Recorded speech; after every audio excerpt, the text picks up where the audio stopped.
What's up, buddy? Yeah, of course. I'm excited. Me too. Good stuff here, man. And it's such a coincidence because, of course, there was the comet going overhead last night. Did you go out and see it like I did?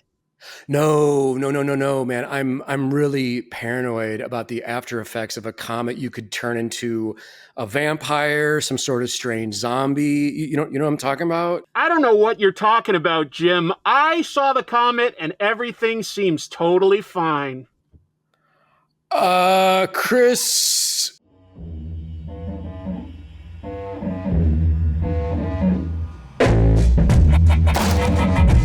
Trash Movie Bonanza with your hosts, Jim and Chris.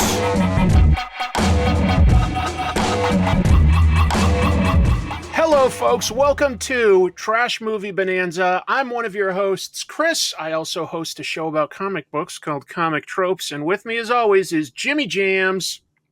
What's up, guys? I am a artist responsible for such hit comic books as Carl the Cat That Makes Peanut Butter Sandwiches, one shot, available at my website below.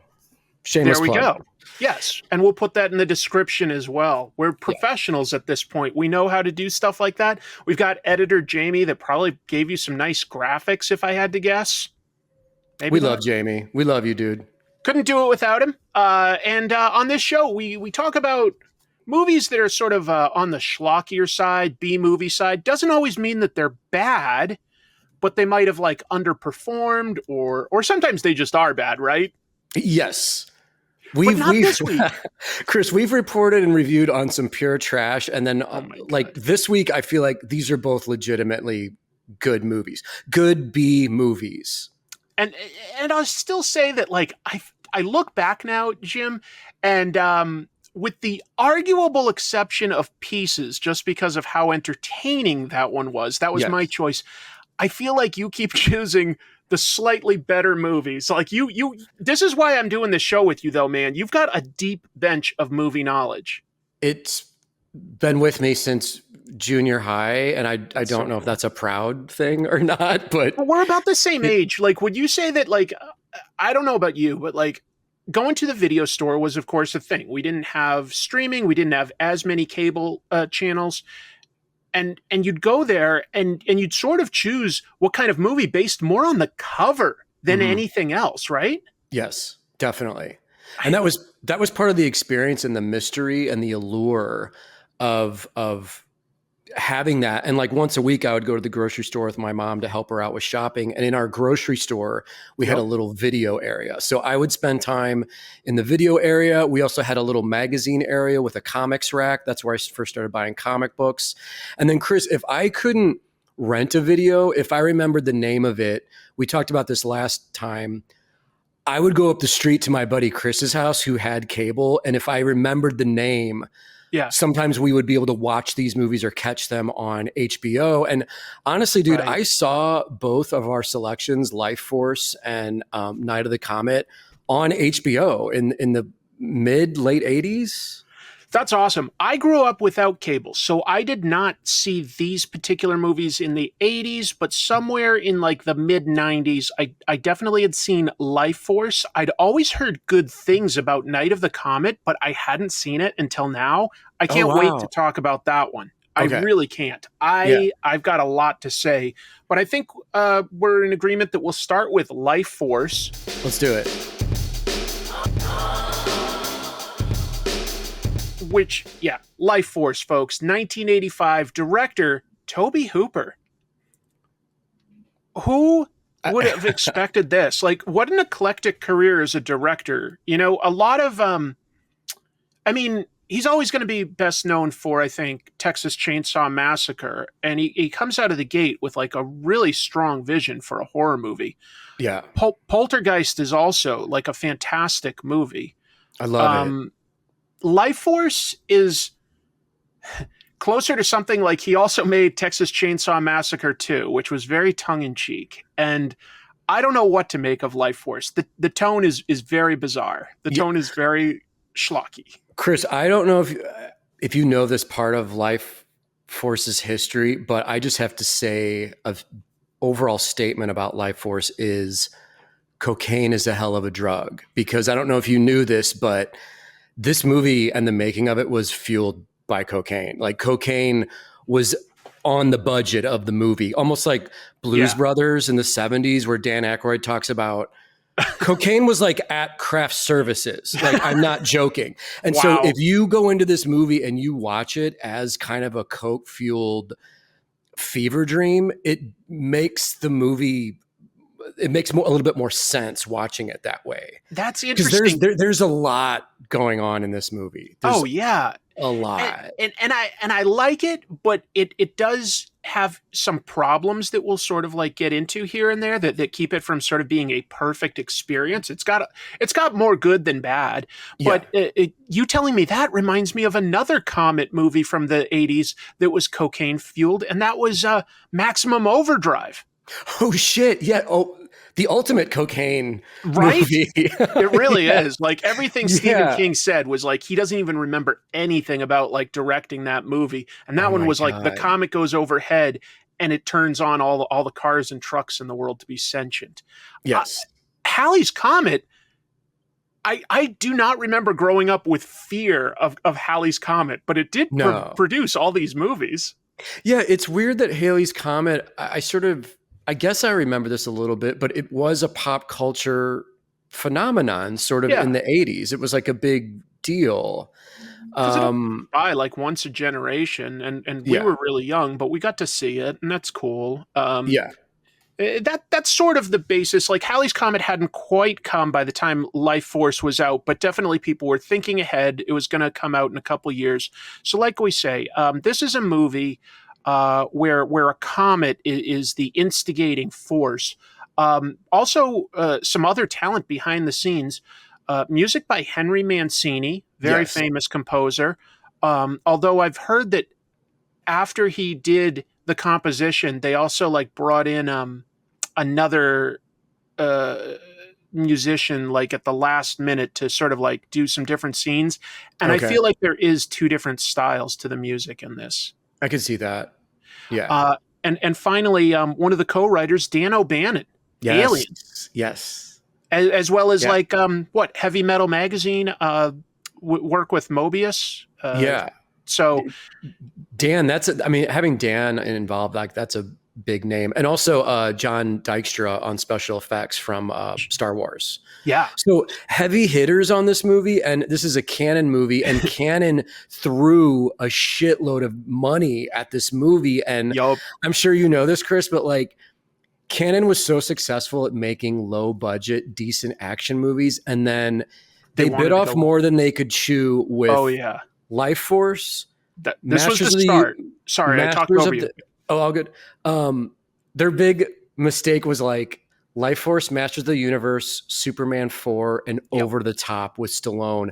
They spent way too much money on all four of these movies, and none of these movies made the money they were supposed to make. They all lost a lot of money. Lifeforce, to be clear, did lose a lot of money. It's more of a cult hit now because, it's enjoyable and stuff. It found its life on what we were talking about earlier, HBO at night and renting it and stuff like that. But for its time, this was the first sort of big failure for Cannon that eventually drove them to bankruptcy. They'd had a lot of sort of, we'll call them more like mid-budget hits with, stuff with Chuck Norris and the Death Wish sequels, things like that did fine. But they spent like something close to $35 million on this. And in 1985, that's a massive budget. A lot of it does look good, just to be clear. Yeah. A lot of it does look good. And then you compare that to our other flick, Night of the Comet. That didn't even cost $1 million. And it looks like great. That's crazy. So we'll talk about how smart they were with their money. Yeah. This movie starts off with big special effects. You've got a spaceship, a space shuttle based on like real world design. It's called the Churchill, as in it's from England, and it's a mission with both English and American astronauts going to investigate a comet way out far in space.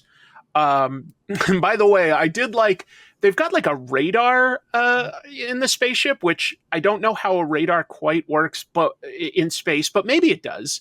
I'm not a scientist. This They find a spaceship in the tail of the comet. Yes. Huge. They say it's 150 miles long. Thing looks like a penis. So like we start Yeah. off right from the bat. Like this is a very sexual movie. Right? It's a vampire dick, Chris. What, have you not seen a space vampire dick? Like what? This is a common thing. Not only had I not seen one before, I didn't realize that they had sort of like tentacles at the base. So the balls were like tentacles. Right. But so it's but you know what? It's a cool design because, like you say, John Dykstra does it. We don't waste a lot of time with the crew getting right in there. We've got some cool shots of astronauts in sort of like little jetpacks getting into this totally empty spaceship, which is shades of Alien. And I think that that's intentional, wouldn't you say? Yes. Yeah. It's like they're definitely capitalizing off the success of that. And I guess Star Wars to an extent. It even looks sort of organic, I would argue. Like the biomechanical, is that the sort of word that like H.R. Giger would use, I think? I would say that, yeah, for bio-industrial or I don't know, biosexual, psychosexual, and that biodegradable. Yes. I mean, it's made with paper mache. No, you can't, for me, it's like, you can't analyze this movie without looking at everything almost in a sexual way because dude, any horny teenage boy watching this, oh my God, when it came out or now, it was like, wow, holy shit. Okay. Because we'll get to like the star attractions, the star attractions of this movie very soon. The astronauts see these dead bat creatures just hanging in zero gravity. So like you're starting off with a creepy vibe. The tone is fine. They're like, thousands dead, I hope. It looks like we found the occupants of the ship. They look like bats. Giant bats. Thousands dead, I hope. And something opens. They go, the scientist astronauts go inside and they see 3 humanoid bodies preserved in these cases, and they're asleep. Yep. And they decide, they're glass coffins, I guess you could say, right? They're coffins because these are vampires. Yes, and these bodies are they're perfectly preserved, humanoid, nude, two men and a absolutely gorgeous girl, space babe, played by Matilda May. Who, dude, props to her. I mean, what a performance! It's like, can you just be nude in every scene you're in? Like a lot of nudity, full nudity. Yes, not the kind of thing you see in movies then or today. Really, you know, 80s teen comedies might have a brief topless shot, but this lady is just naked. I mean, technically the guys are too, but the 2 male vampires have a much smaller role. The main character we're going to meet is it's hard to describe what to call her because the character never really gets a name. So we're saying the actress's name, Matilda May. Yeah. Who was, I think, like a French ballerina or something like that. Yes. She didn't even really speak great English and was 19 years old at during the filming of this, and is just credited as Space Girl. Space Girl. So, Chris, I call her Vampirilla. Can she just be Vampirilla? Can we go back and put a little Vampirilla costume on her? And she'd be the perfect Vampirilla, dude. She really would be. She really would be. You guys, this is my fan film of I bet if she spoke better English, that could have happened. Because she did a lot of French movies after this, not a lot of American movies. Yeah. If I had seen this as a kid, I think I would have devoted my life to becoming like, you know, a movie director or a movie star to meet Matilda May. Like I swear she is gorgeous. Like that, and that's not anything like rude. I'm not trying to be objective. I'm just saying she is a gorgeous lady. Yeah. We're not being inappropriate. I think women, men, anyone viewing her is like, wow, that's an attractive person. Holy shit. Just incredible. So, wow. But very brave of her to, do every scene just about completely naked and with confidence to act, otherworldly and confident. Yes. At this point, she's asleep, and the scientists load up their cargo and head back to Earth. But then we cut to Earth, where they've said the space shuttle is coming back, but we have no contact with Churchill. Their radio's out. Mm-hmm. So they send up another ship, the Columbia, to dock with it.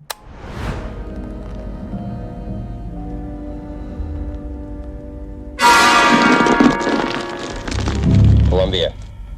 They're all dead. Everybody is skeletons, pretty much.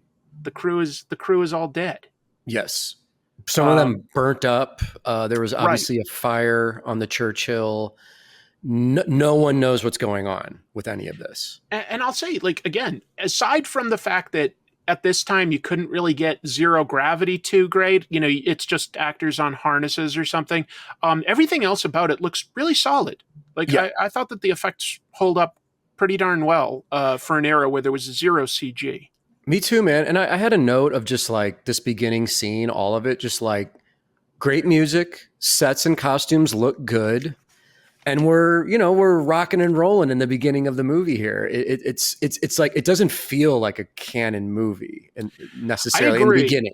It starts off feeling like a fairly mainstream big budget thing, with the possible exception of more nudity than you'd typically get in there's not a lot of nudity in Star Wars or Star Trek now that I think of it. There is. Yeah. I'm just realizing that. Yeah. I just realized. Yeah. So that might be the big difference here. Oh my God. A lot of nudity. But we're only about 20 minutes in. They've got news reports back on Earth where this is such a cliche of either having a news reporter or a teacher talk about the specific thing that's the theme, the danger, and in this case it's Comet, and they're like, Comet comes from an ancient Greek word that meant disaster. Oh, right. It's a little on the nose there, guys.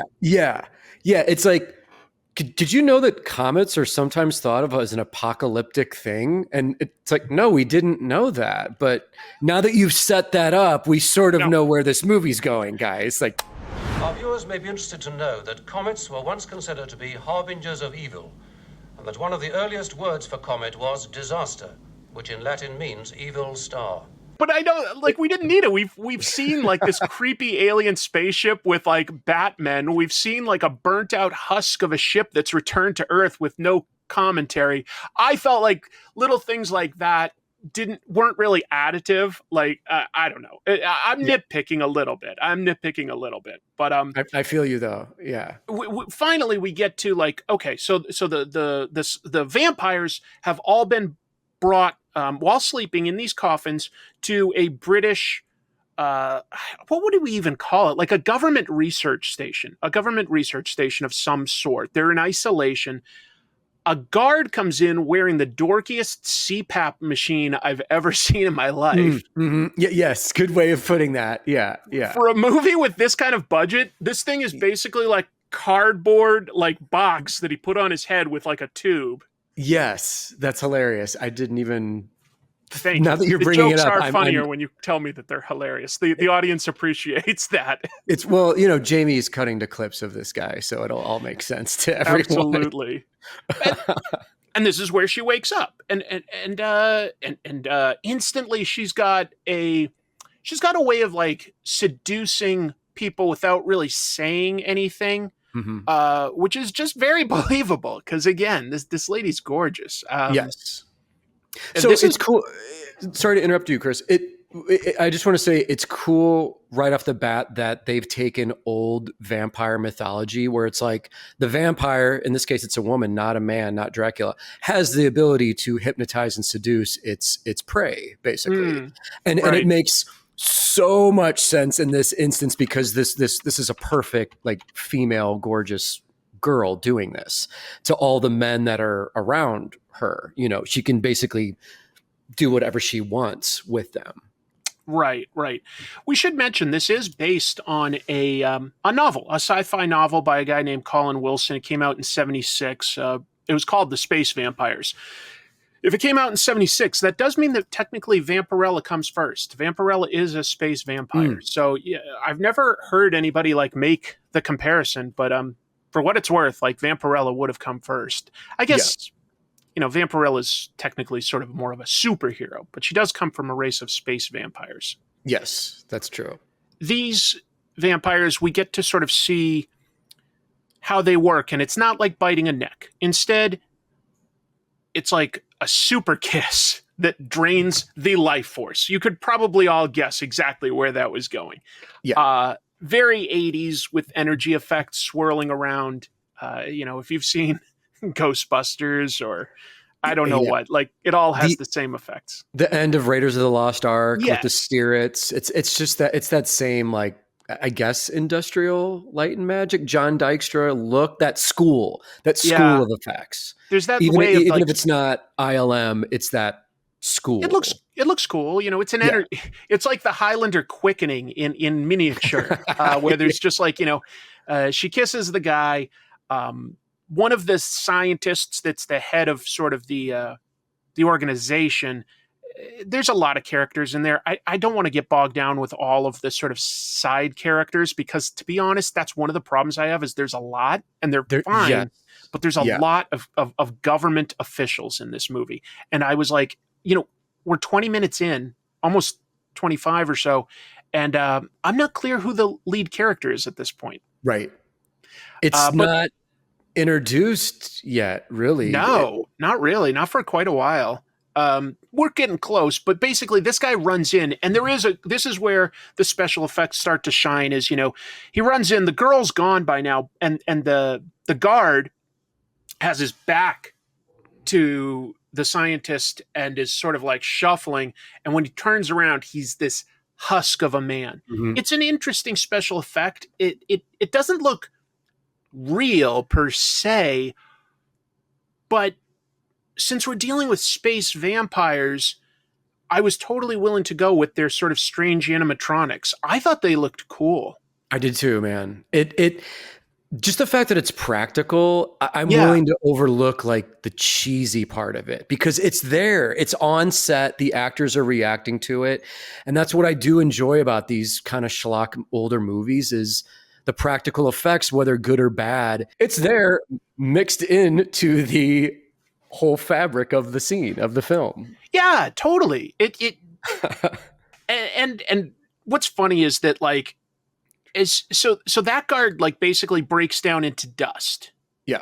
And the rules at this point are established as very important. The scientists begin investigating the guys that have sort of had their life force sucked out, and it doesn't kill them immediately. It turns them into more like a zombie state where they need energy. But the rules weren't exactly consistent in these first several scenes. I'm sort of jumping ahead here so that you're like I'm not covering everything, but that's okay. There's more people that are infected before the girl gets out, and the rules were weird. Like at one point, there's like a doctor that had been like infected, and they trapped him in a cage, and he rushes for them, and he just instantly breaks to dust. But then there's another that doesn't like wake up for 2 hours. So it's a little, all I can say is they treat each of them slightly differently is all. Like the rules weren't 1000% locked in, and they never really stay locked in through the end. I've got other things where the vampires work very differently multiple times throughout this movie. Right. But dude, the effect of that one victim of having who he gets his life force sucked out, but then he's back on the table as the like zombie husk and comes alive. Yeah. That when I was a kid deeply, deeply disturbed me seeing that. I was like, holy shit, this is terrifying. And at the same time of this movie being made and released, Return of the Living Dead was released. And there's there's a very similar zombie thing with the zombie girl strapped to the table coming alive. And it's very also similar. Unsettling and disturbing. I would say that Return of the Living Dead actually does that a little better in a way for like because because those zombies sort of like talk and they say like, it always hurts to be like this. And the only thing that can satisfy us or like let the pain go away for a little is eating brains. It's very Yes. tragic, but there is a tragedy to this. It's just that nobody really talks. I do think that if one of the vampires talked a little bit more, or one of the victims, it may have just given us a little bit more of an enemy to focus on and relate to on some level, like understand their motivations. Very unknowable motivations throughout most of this movie, other than feed and infect. But there is something more towards the very, very end that like there's an ultimate goal here. Right, man. Dude, I think that, so this is one of my criticisms of the movie. I feel like the first 2/3 of this movie is just all set up, where new things keep getting introduced. Like, okay, and then this happens, and then this happens, and then here's some new characters, and then the characters are going over here to do this thing, and then this happens. And it's like, it's not really until the last 20 minutes where it's like, okay, this is what the movie is, and now we're in like things up a lot, basically. There's a lot, like I said earlier, there's a lot going on. There's a pair of interesting things that happen here that are relevant to what we'll talk about later. One is that like the girl is basically able to sort of hypnotize guys and just walk out of the facility. She also seems to briefly have, powers of telekinesis where she blows out the windows. That never happens again, but whatever. And also the male vampires start to awaken, and the guards shoot them, and that doesn't affect them. But then they throw a grenade, there's a huge explosion, and when the scientists come back, the guards of they're like, we blew them up. They're gone. But I guess that's that. Or not. We learn at the very end of this movie, folks, we'll just like spoil this, but like apparently those vampires could shapeshift. So they shapeshifted into the guards.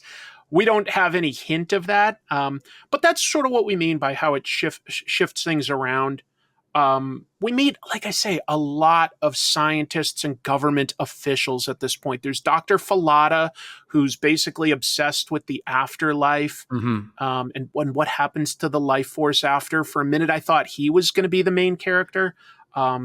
I like him, though. He's an interesting character. He has some cool dialogue, and I agree.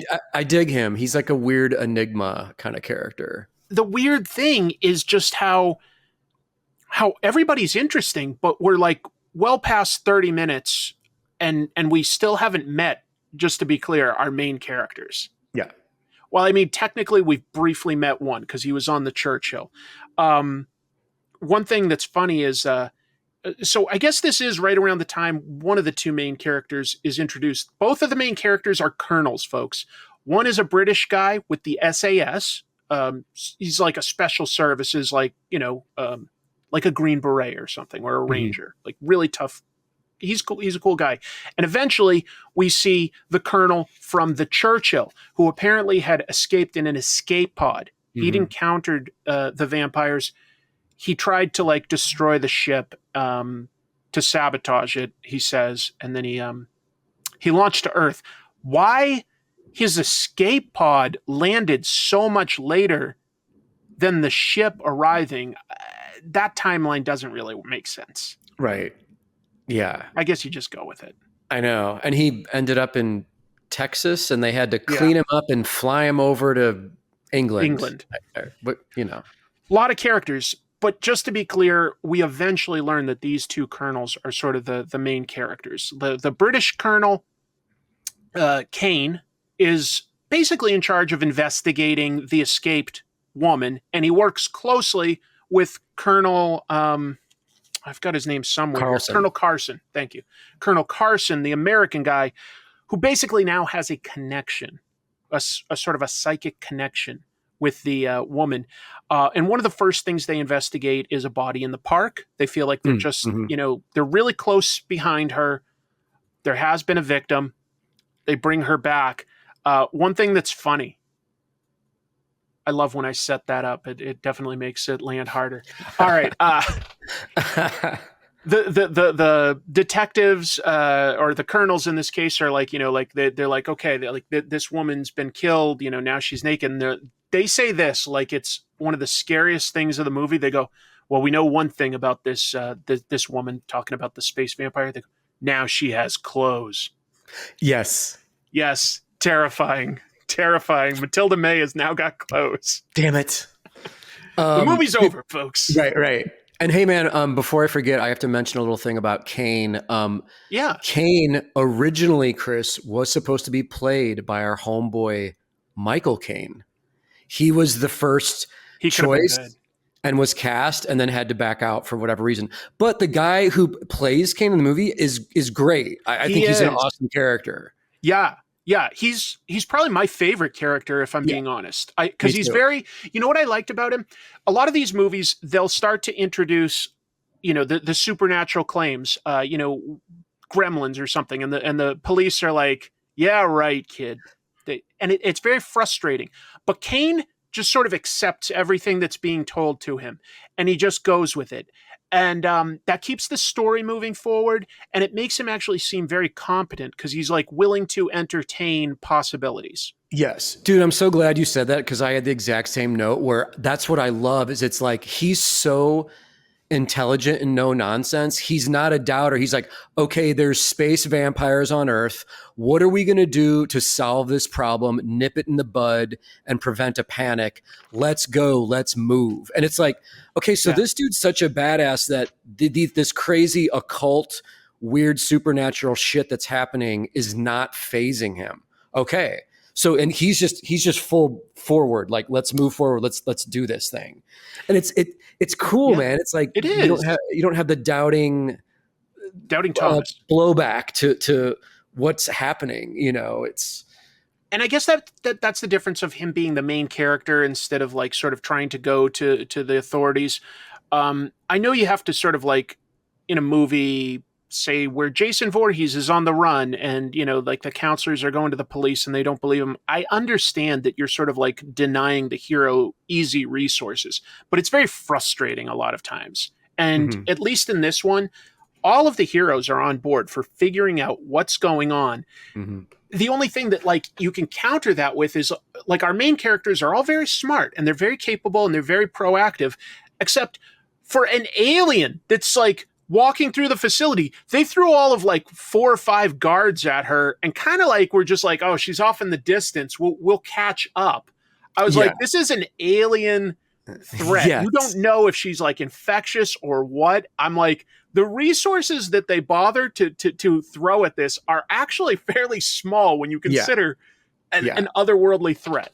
Yeah. It's just not addressed. They grossly underestimated the situation, Chris. They totally did. They totally did. Which comes back to bite them because they think that they're really close to finding things. They basically come across through like, just listening to reports and stuff. There's this woman out there called Ellen who is now acting like the alien girl and seduces an old man and gets in his car. And basically Carson has these psychic connections to help fill them in on little details that they wouldn't have otherwise in the days before CCTV and cell phones and stuff like that. That's what the psychic connection here is. It's shorthand to get us forward. They eventually come to find out that this woman lives at like an asylum, right?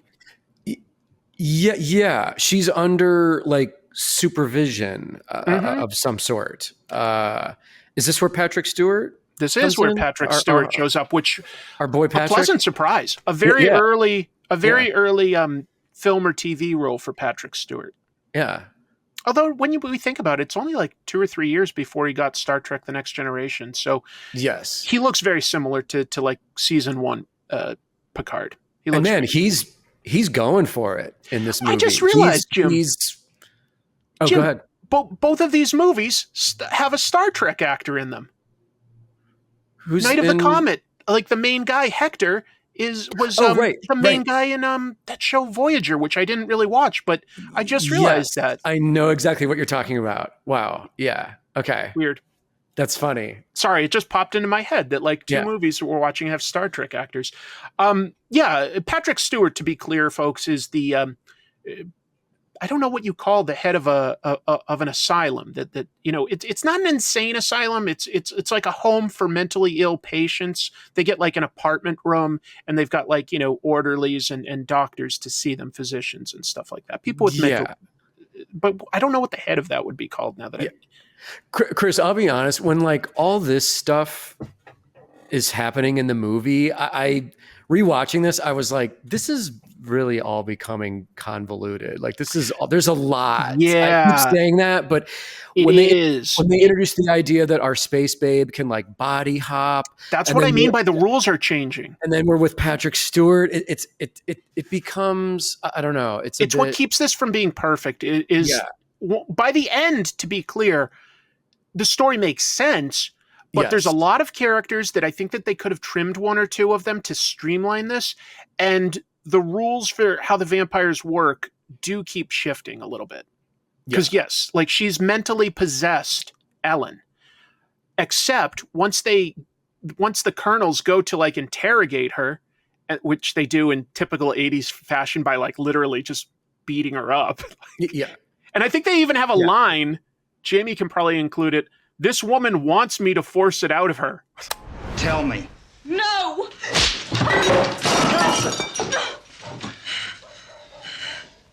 It's gone from her. It's in another body now. How do you know that?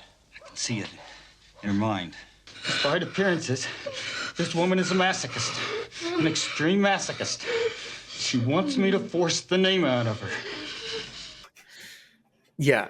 Okay, that didn't age great, but okay. Right. But what I did like is the twist here. So Patrick Stewart is Dr. Armstrong, and they have him like prepare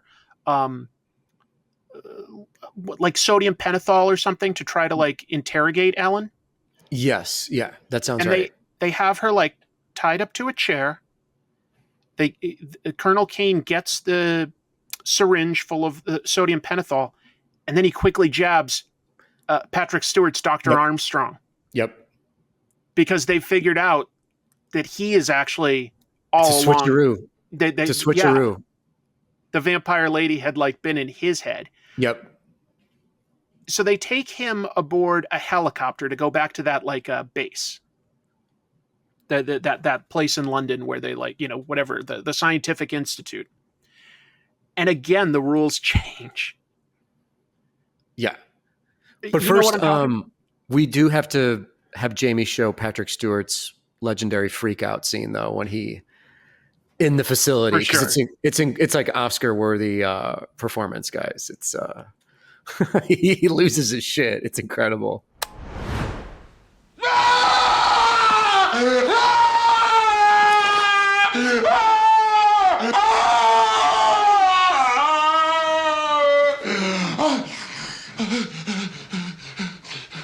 It's amazing. You know what I mean? In a way, Patrick Stewart may have been like too good for like this role, because it's like I think everything he does is good, but it almost overpowers everybody. Considering he's like not even like really a supporting character; he's more like this temporary guest. Mm-hmm.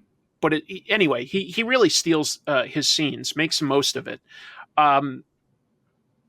I'm just like looking at my notes real quick. Oh, dude, I'm sorry. I interrupted you because you were on the helicopter with Patrick. Excuse me. Yes, I'm almost there. I realize at one point here, they do explain why do these aliens look humanoid?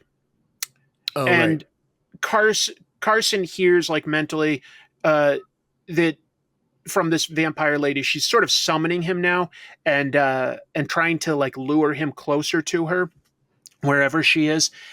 And she says she took the image of the perfect woman from his mind. Mm-hmm. Mm-hmm.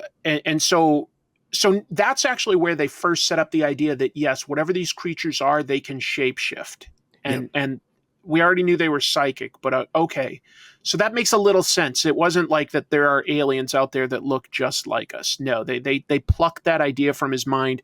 I will say the pacing also gets a little screwed up here, where they have two different scenes that are flashbacks where Carson remembers what happened on the spaceship, but it's all stuff that he basically tells us, or we could intuit from where it is. It did slow this movie down a bit for me, both of those flashbacks. I feel like Yeah. you could just cut them and you wouldn't lose anything personally. Yeah. There's also, and dude, while we're talking about Carlson, Carlson, the you're right. the fantastic nightmare that he has with That's Vamp good. Girl and the vampire. I'm just mentioning that because I want Jamie to show it. It's just an excuse to show that footage. But That's fair. He has this fantastic like nightmare and wakes up and it like completely drenched in sweat. And it's like the actor who plays Carlson is actually really going for it as well. He's good. He is good. Everybody's good in this. That's the thing. Yeah. Like we say that there's a bunch of characters. We both like that Dr. Falada guy. And for the record, I forget his name, but the head scientist guy of the compound in London, Yeah. he had actually been the main henchman, a big villain in the James Bond movie For Your Eyes Only, just like a year or two before. Emil Locke, really good villain. My favorite of the Roger Moore movies. Very serious, grounded one. Yeah. Very different character here. You know, he's a good guy now. There's also the energy kiss between Carlson and Armstrong. So Yes. I'm Yeah. like, okay, you know, at least they're not like being like afraid of like the gay Right. implications of something like that. Like these are just vampires that are feeding off life force. Yeah, definitely. At this point, yeah. So we get like we get Patrick Stewart knocked out, like locked down in the helicopter, like military helicopter, shuttling back to downtown London for this military base, and all of a sudden, all the blood just like sucks out of him and starts coagulating in midair. Yeah. And turns into the vampire lady. Yeah, this is a crazy effect. This is like one of the fever dream moments of the movie. I don't where know you're how like, they did it either. I don't know what how they the did that hell effect. is going on here? But Chris, you have to admit, when we see Patrick Stewart, he's like a paper mache dummy when the blood is coming out of his head. It's like, oh, that's a dummy. Okay, that's okay. It is. Though that's what we were limited to at the time. Yes.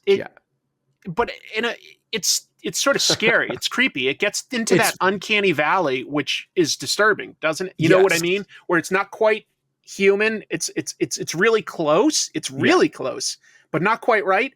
And so within a horror context, I'm willing to go with it personally. Your mileage may vary. Yep. No, you're dead on, man. Because I love that like slightly off, disturbing kind of effect stuff in these movies. But it catches you off guard because you kind of don't know what you're looking at. At first, I didn't know the vampires could do this. They don't do it again. But at this point, as soon as she like basically forms, you know, she just drops into a pool of blood okay, so she's gone. They still need to find her. Meanwhile, they learn a couple things. Dr. Falada, back at the headquarters, calls them on the radio in the helicopter and reveals things have gone so much worse than they expected. First of all, he realizes that the guards were faking, and he has actually off screen killed one of them by impaling it with a sword. He's like, you know, like it's not quite vampire with like wood stake to the heart, but if you take like this iron and like put it like just below where the heart is, it kills its life force. I was like, I don't know how he figured it out, but it's cool. How did you kill him, Falada? How? The old way, Carlson. A leaded metal shaft penetrating not through the heart, but through the energy center 2 inches below the heart. Not steel, but leaded iron. Right, Carlson? Chris, did you not know the typical belief of it's 2 inches below the heart exactly into the life force vessel of a body? Everyone knows this, Chris. The next time I run across vampire lore, everyone knows. Or alien lore. The next time I come across like an ET or a Mac and Me, I'm going to remember 2 inches below where the heart should be. Boom. Yeah, it's a little weird, but we're so close to the end, we kind of are willing to go with it. Yeah. But what we also realize is, so the good guys think we've been like right on the female vampire's tail like the whole time. We've been like almost on top of her. We finally caught up. She infected tons more people than they realized. They just didn't find those bodies. Yeah. And London has gone post-apocalyptic. It is incredible. Yes. Zombies running through the streets, sucking the life force out of everybody. Buildings exploding. It's incredible. It's incredible. It's badass. But Chris, this is hilarious because it's like one of those things of like, oh, okay, now we're in this part of the movie and basically the apocalypse is happening, you guys. Strap in. Yep. The streets are on fire. Buildings are exploding. People are murdering each other in the streets. Apparently Kane is like running through the streets of London. Yeah. Eventually he does. Right. It's wild. It's wild. What's crazy is like, this is like actually smart on the production's part. They found out that there was like a model town of London for like sort of a theme park, and it had been shut down. And so they were like, oh, so we can just sort of like buy this. And they were like, they sold it to them for a song.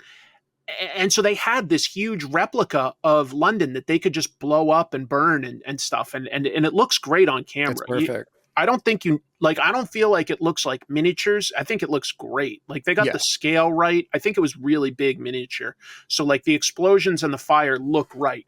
If you do that stuff at the wrong speed or like too small, it can look very fake. It looks great. It looks great. It's awesome. It's at night. London is on fire. The heroes in the helicopter get back to that building, and they realize like within seconds, like the infection is much worse than they've even thought, because the prime minister comes to meet with them and is like, just excuse me. And the two colonels basically see him in the shadows sucking the life force out of his secretary. I was like, oh, wow. Yeah. How do you possibly save the world at this point? Like this is a plague that's spreading fast. Yeah. This is worse than 28 days later, Chris. This is Kane and Carlson just sort of like leave before anybody knows how bad things are there and get in the helicopter. They get to sort of a quarantine zone. They're quarantined, but then they like just instantly talk their way out of it. They're like, no, we know what's going on. And the captain of like the quarantine is just sort of like, okay. Yeah. Carlson, through his sort of ESP connection with Vamp Space Babe, knows exactly what's going on, explains it to Kane. All those little blue lights going up toward the clouds. They're human souls. How do you know that? I feel it. The process of conversion releases a life energy, and then it can be collected. They observe her original body is in an old cathedral. It's a real cathedral. I forget the name of it, but it's in a real cathedral in London. And then through her, the life forces of all the humans are being funneled and up into space. Is that correct? It's a little more complex, in fact. The life force all goes to the other male vampire who's somewhere in London. Oh, that's right. And then he sends it to her. She's just like lying down on a altar or slab something. Of concrete. And the energy is going back up to the ship, which is now in orbit above Earth. So it's pretty apocalyptic is all I can say. Like I was stunned at just how bad things were going for everybody. I will also say it feels like at the end here, right around this time, it felt like they kept leaping forward in time little bits. Like I just said how the guys got to a quarantine and then got right out of it. It feels like there are little scenes that are missing. There's some connective tissue and you were just like trying to describe the rules of exactly what's happening. And you really have to pay close attention because they don't quite outline it very well for us. Yeah. And also, man, I don't know if you saw this in the behind the scenes stuff with this movie, but this movie was like cut and released in different editions around. Like the US cut was short. The version that you and I probably watched, the current version, is basically the director's cut, the full version. Yeah. Which is great. But I'm also, I'm wondering when I watch it, like, how much of this fragmented sense of the puzzle pieces going together was lost or added, or I don't know. I know. I wonder. And it's also, again, guys, cocaine, who knows what. Maybe. I think that as much money as they had, they may have been running out of some time towards the end here. Yeah. I feel like it starts to lose a little bit of connective tissue because it also gets a little confusing. The two colonels go in like separate directions, even though they're sort of going for the same goal. Like Carlson knows where the vampire lady is, and he says, look, to learn who we are, to speak our language, to look like us and stuff, she gave me a piece of her life force and I gave her some of mine. Like that's how they're intertwined. But she needs that back to sort of like be free and be able to like leave the earth. They're intertwined. So he escapes the quarantine and goes for her. Carlson does in like some sort of a Range Rover or something like that. Meanwhile, Kane is literally running through the streets, going to the same place. Yeah. But also, wait, doesn't Kane know to go get the iron dagger? Well, I think he grabbed it when they first went to see the prime minister, because it was the same building. Okay, it's the that's same right. building. But yes, Kane grabbed. It's more like like Excalibur or something, you know. He pulls the sword out of like the dead guy, and that dead guy turns into dust. And That's like, right. Then, and you're like, oh, okay. So like it sort of put him in suspended animation when he was first staked, and now he turns into dust. Oh, okay, got it. And Kane runs up to, you know, the building after Carlson's already gotten to it. Carlson is having his sort of spiritual come together meeting with the vampire lady, but now we're sort of focusing on Kane a little bit more as the hero. And Kane gets blocked at the steps by the last male vampire. Oh, this is a scene. This is a scene, man. It's kind of quick though, all things considered, too. I know, but this is the badass reveal of the bat monster.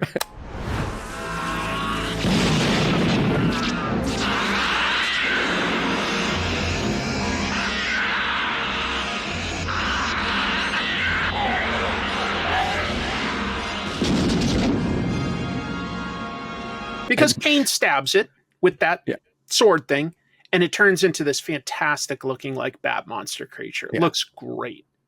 And then now, when I was young, watching this with my friends, we were all like, "Why isn't the movie just these creatures? Why is it?" It's like, well, as an adult, you know, well, budget and special effects, and you know, but as a kids, we were like, we want to see this movie where these bat monsters are running around murdering people in London. Oh my God, it's so cool. It's great. He's the Man Bat. He's Man Bat from Gotham City. I know. It looks great. We only see it briefly because, like I say, Kane successfully stabs it. Does it go into suspended animation like the other male vampire or turn into dust? No, it explodes. Yeah. That's what I mean. The rules keep changing a little bit for the vampires. Yeah. The short version at this point is, you know, Carlson has basically decided he wants to be with this woman, and the woman wants to be with Carlson. He's hypnotized, but Kane breaks in and he's able to sort of, through the energy, like throw the sword. And does Carlson impale both of them? Is that what he decides to do? You know, I couldn't interpret it as it went through him, but he does stab her through the back. But also, Chris, when you mentioned like Carlson realizes he wants to be with her, I had a joke that it's like, well, it doesn't hurt that they're also nude and groping each other, and they're just hovering together. And then I think Kane being above him with the magic lance, the magic Excalibur, whatever, he kind of snaps out of it and is like, oh, I probably should murder this space babe.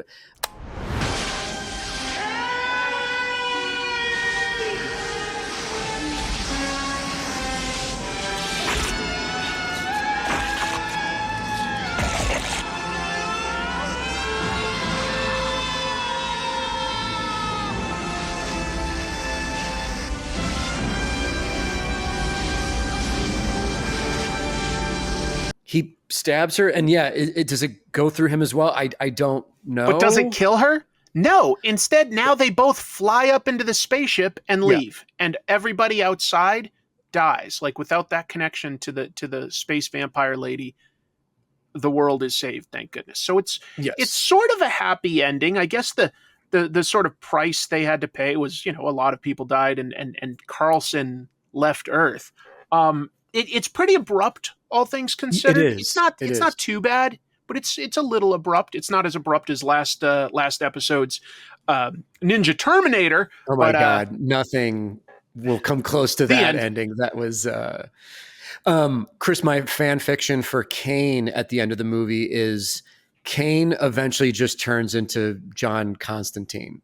He becomes Hellblazer and fully embraces the occult and is just a guy who fights demons and I like it. Chain smokes cigarettes, and he's got the jacket, basically. He's got the coat. The only thing I will say, though, is that like by being space vampires, even though there's things like psychic connections and stuff, they do treat it all as though it's sci-fi based. And I guess that's the biggest difference between the vampire movies that we'd got to this point with Dracula, or even the Hammer versions or the Universal versions, Lost Boys, whatever.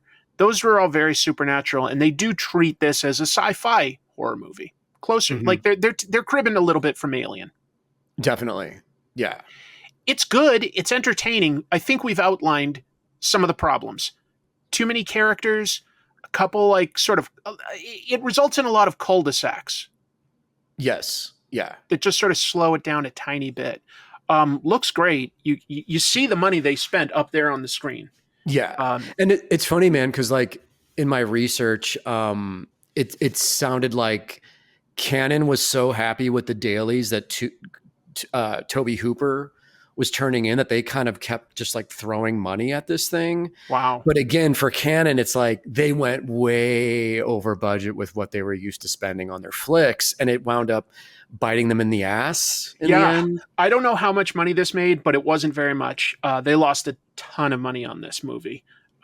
So and what was tough is that they had already committed to things like Masters of the Universe and Superman 4, which we wouldn't consider that they had the budgets those movies would get these days, but it was more than they knew what to deal with versus like the script and stuff that they got, the actors.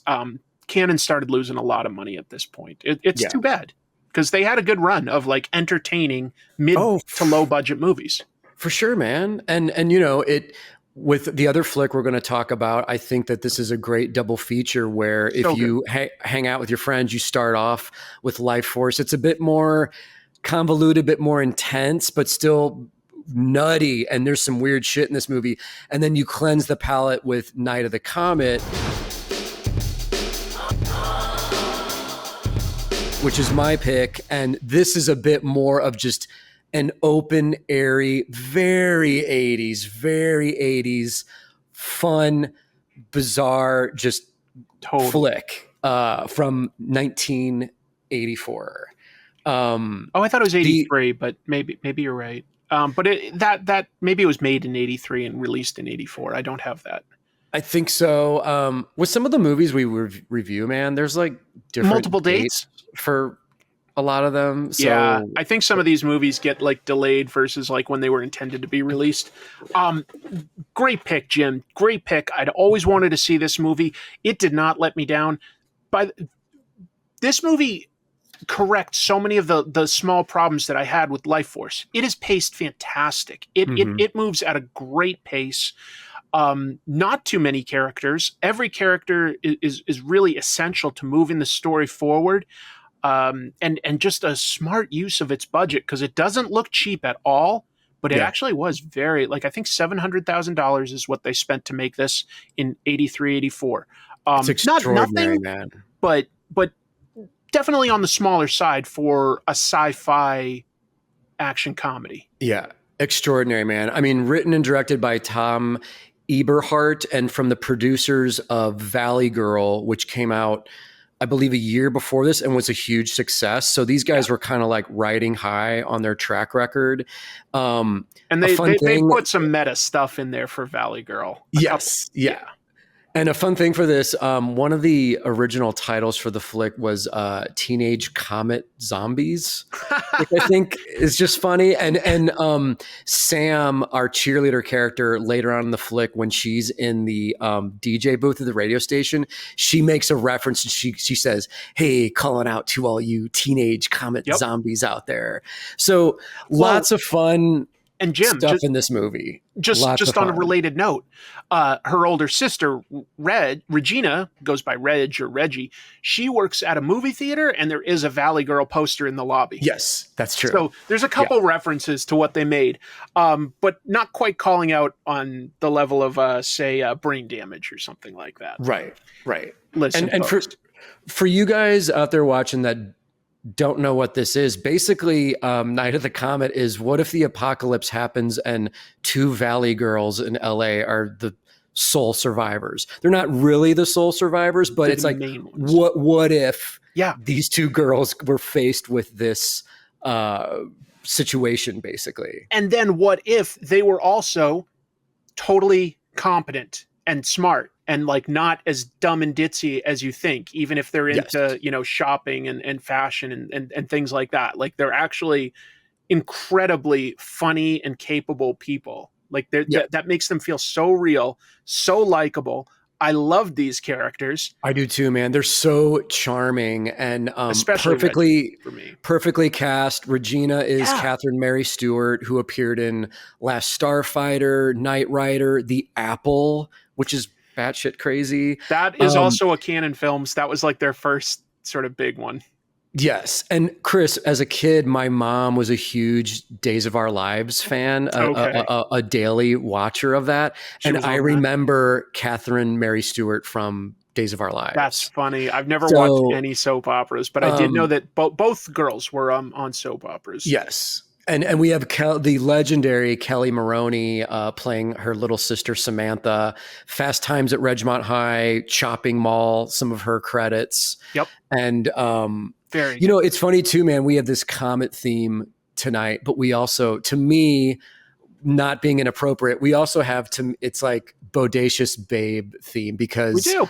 I had a big crush as a kid, and I guess still do, on Regina and Sam and Space Babe from Lifeforce. So we have these badass female characters in these, but for almost Regina, typically male settings for movies. I'd agree with you there. And especially with this one, that subverts it by having our main characters be two women, and they happen to be sisters. They've got some of their squabbles. They've got stuff in common. They feel like really well-developed characters. But look, they're thrown into a tough situation. And folks, Jim and I are not scientists. We're just incredibly talented artists and comedians. But we do know this. Comets make monsters. And that's what these girls have to deal with. Right. And turn other people into dust, into red dust. Let's set some of it up. I mean, the idea is what? That like Halley, not Halley's Comet, actually, just a comet. A comet is the flick starts with, party scenes on a street party happening to welcome the comet. Everyone's conscious of this event and celebrating it. Now, this is a nitpicky thing, man. I lived in LA for 15 years, and the main setting of the movie theater is the El Rey, which is actually a famous music venue on Wilshire Boulevard in Los Angeles. So it's kind of funny and charming to me that it's like, that's not really a movie theater, but it's a great setting to set up. Regina works there. She's a video game fanatic. Yeah. Everyone's on the street getting ready for this big comet party. And it's Christmas time. Yes, this is also a Christmas film, by the way, guys. So you can break this out in December and add it to your Christmas horror list for Lethal Weapon, Die Hard, Gremlins, Night of the Comet, anything Shane Black directed, from Iron Man 3 to I don't know what, Kiss Kiss Bang Bang. Yes. It's all Christmas movies, folks. Definitely. And Chris, we have a brilliant setup in the beginning of the movie that I want to draw people's attention to, which is when Regina's playing the video game, she's the winner and enters her high score, except for in 6th place, she notices a new name, DMK, the initials. Wait a minute. Somebody named DMK in 6th place? When did this happen? Remember these initials. There's a huge payoff for this at the end of the movie. She has all the other slots, by the way. Yes. So she's just annoyed that there's somebody else in the top 10. Yeah. So just remember this, DMK. DMK. And then we cut to the projection booth of the movie theater. There's a dude working in there named Larry, and Larry and Regina are basically, I assume, just friends with benefits, basically. Maybe they're flirting at work type thing. Yeah. You know, so they're basically going to hook up for the night, and Regina calls home where her sister Sam answers the phone. Yep. And their stepmother Doris is having a comet party, and she's comically evil, by the way. Like she's totally evil. I realize in retrospect why she is, because we have very limited time with her, Yes. so they need to just get to it. But yeah, Doris, their stepmother, is ridiculously evil, because she's basically hinted at cheating on their dad, who's in the military and is stationed down in like Honduras. Yeah. With the neighbor, what was his name? Shit. Chuck? By the way, yeah, Chuck. Yeah, yeah. Did you know that like the slap that that Doris gives to Sam, did you hear that was like real, because they wanted to go fast with their filming? They didn't have time for multiple takes with like a good stunt slap. Yeah. Sam talks shit to Doris and gets smashed in the face. I think that's something Daddy should know. Chuck's a nice guy.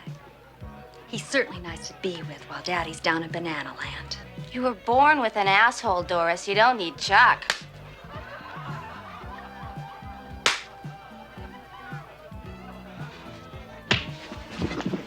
She gets punched. And then hits Doris back, and then Doris punches her. That one was, evil, evil. Right away, we're introduced to our two main heroes, our two sisters, and their relationship with their evil. She's literally an evil stepmother out of like a fairy tale almost. You know, the funny thing is that like and they have good dialogue and stuff. They'll get some wittier dialogue as it goes on. But I saw a hint at this like right from the beginning when Larry, he's in the projection booth, like working a deal to basically let somebody borrow some film strips to make like I think bootleg copies or something like that. And he's like, no, $100 won't do. What are you kidding? And then eventually he's like, he goes like, well, 110's a lot better. Yes. Yeah. It's like, okay. Yeah. He's not that bright. That's what's funny about this is he's not bright. And then didn't he and Sam, Larry and Reggie, are sort of hooking up. They're making out, and he's like, "Look, you, me in the projection booth, or stay with me, or something like that, for $15 of this cut." And while they sleep together, they argue about Superman. Yes, let's see that, Jamie, please. I'm always afraid someone's going to see us. You know? See us how? There's no windows. They can't see through walls. Well, Superman can see through walls. Not these walls. They're made out of steel. Used to be a fire law. Superman can see through steel. No, it's one thing he cannot see through. That's lead, you nerd. For the comic nerds out there, Reggie knows that Superman can easily see through steel, but not lead. Nicely done, Reggie. She calls Larry a nerd that he doesn't know this. Which but hey, like that's funny though, that like by 83, 84, love how I'm hedging my bets on that one. By that point, like it was considered like common knowledge for like the average person to know what Superman can and cannot see through with his X-ray vision. Yeah. At the same time, that's sort of like funny. It's so efficient to me, that this dialogue, because it establishes who Reggie is, it establishes their relationship together a little bit, and it establishes that they are in sort of an older theater, and the projection booth is like a steel box. Yep. Which is about to become important to our understanding of things. But that's very clever how they did that without calling out to it. Like, we are in a steel box. What a strange situation. It's not like that. It's very clever dialogue. Some of the best I've come across in a while. Yeah, it's so well handled, man. And like, because when the comet hits and we cut to the next morning, everyone is gone and we have the reveal that, you know, the streets are empty. People have been reduced to dust. Larry gets taken out. Before I get into that, there's these great scenes of the streets of LA with just a red filter over them, like I have happening right here. That's clever. Very moody, very fantastic. A very quick deep cut I have to mention, Chris. There's a shot of an automated clown. I remember. This is the exact same clown from Pee-wee's Big Adventure, Chris. Oh, that's awesome. Is it really? Cut. Yeah, deep cut. Yeah, I can place it now instantly as soon as you said that. When Pee-wee gets his bike stolen. LA, completely empty. Such a fantastic effect. They've got these wide establishing shots of streets. Nothing's moving. Now, there's still like some motion, like with wind moving things, you know, that it's not like a still shot. There's like, you know, effects like street lights are still working for now. Right. And you're like, well, how could they possibly have like blocked all this off? But they didn't quite block it off. All they did was they got permission to hold traffic at certain stoplights a little extra, and they would just quickly grab that shot. They got permission, but it was kind of run and gun, and it looks fantastic. Like it's so impressive. It's so eerie. It's so eerie to see this massive city just empty. It's not something you see, at least in the day. You know, like maybe you see it at night a little bit, but this is day. Yeah. It looks great. It looks so good. It's so effective. It's fantastic. It's a great mood. Right after this mood, we have our first glimpse of something going really wrong, where Larry is taken out by this creature outside of the theater. He thinks it's his buddy delivering the bootleg film or whatever. Larry gets taken out, and we're immediately introduced to the idea like something else is going on here. Oh, is that you? Yeah, it's about friggin' time.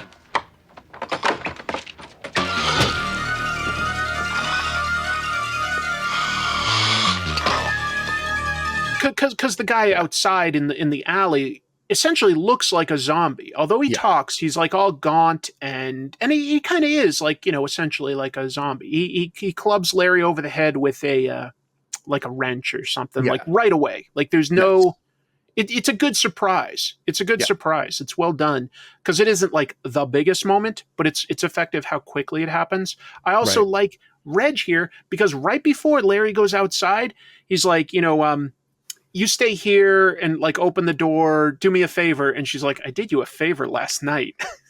Yeah. It's like little lines like that carry so much weight with me. It's awesome. And delivered by, you know, Catherine Mary. She's such a great actress and perfect for this. So Chris, I have a quick question that the movie does not address this, but okay. So the comet shows up, it reduces most of the planet to dust. We haven't quite like had the characters figure that out yet, but But it also has an effect on certain humans where it turns them into zombies. This is not explained at all in the movie. No, not exactly. I think what's hinted at over time, because later we've got some scientists that were in a bunker that also got infected, and they mentioned that it was because they left vents open. So I think that like if you were indoors enough, you weren't instantly killed by like the comet just sort of going overhead. If you were sort of exposed even a little bit to whatever this radiation is, I guess you just instantly dehydrated, turn into dust. Okay. But if you were exposed, like not being trapped within essentially a Fermi cage, which steel for some reason blocked whatever this radiation is, then you would still sort of have like been exposed enough that over time, depending on how exposed you were, you'd turn into like a dumb zombie-like creature. Okay. So they do sort of like slowly hint at the rules, and I think it is fairly consistent, but they never have an exposition dump to lay it on you. It's probably because it's just not that important. Yeah. But I think that they played fair. I think that this movie played fair. Yeah. And, you know, it's like this is the situation. Let's move this thing along, kind of thing, you know. And, It moves at a great pace. This is a tight hour and a half movie where there's no dilly dallying and things just keep moving forward. Totally. For example, after Reggie gets taken out, or excuse me, after Larry gets taken out, Reggie goes into the alley. She has to confront this weird zombie dude. She kind of fights him off, gets on Larry's motorcycle, makes her escape. And then Jamie, if you're able to do it, let's get a little snippet of this, because there's this fantastic moment of Reggie on the motorcycle bike. The 80s synth instrumental music kicks in, and she's just driving through the streets of LA with like the building shots, the red haze.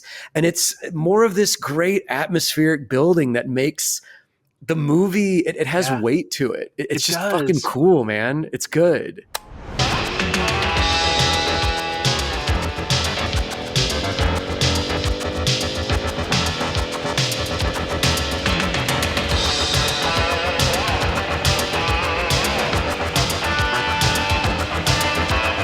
It works within its boundaries. It's like the premise itself explains why there's not tons of characters in this movie. And the characters that it does give us have whip-smart dialogue and clear motivations. Like, Reg knows something's wrong. She doesn't know where to go, so she goes home to check on her sister. Yep. That makes sense. Like, everybody's always doing something with purpose. Yeah.